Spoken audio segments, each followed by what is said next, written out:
Hi there. This week our reading focuses on prenatal development, particularly problems relating to low birth weight infants. It includes information on the role of experience on brain development. It looks at risks to social, emotional, cognitive, language, and sensory development. Our reading also covers the principles of curriculum for and inclusion of young infants birth to 9 months, mobile infants 8 to 18 months, and toddlers 16 to 36 months who are developing typically, and those at risk, and those who have identified disabilities. As I read the chapter, I was drawn to the mortality rate table 7.1 on page 156. The neonatal column refers to infants in the first 4 weeks of life. And then I decided to do a little more research on the topic. I was wondering why the numbers seem so lopsided. The Office of Minority Health states that African Americans have 2.3 times the infant mortality rate as non-Hispanic whites. They are almost 4 times as likely to die as infants due to the complications related to low birth weight as compared to non-Hispanic white infants.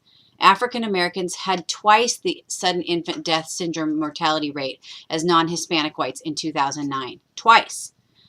African American mothers were 2.3 times more likely than non-Hispanic white mothers to begin prenatal care in the 3rd trimester or not receive prenatal care at all. The Office of Minority Health believes these numbers are high in these populations primarily because of premature and low birth weight babies. Because a woman's preconception diet, weight, lifestyle habits, and other factors are known to affect the health of her pregnancy, and because half of all pregnancies are unplanned, they try to educate men and women across the country, talking to them about healthy eating habits, exercise, prenatal care, stress reduction, being at a healthy weight, and staying away from drugs and alcohol. As you read our chapter this week, pay special attention to the practical ideas toward the end of our chapter, ways to work with children who have special needs.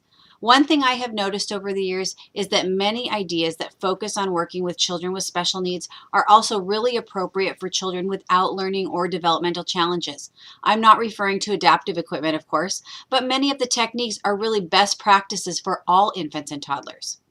Okay, just a reminder that your developmental essay is due at the end of this week, and you need to pay special attention to the rubric before submitting your paper. Have a great week.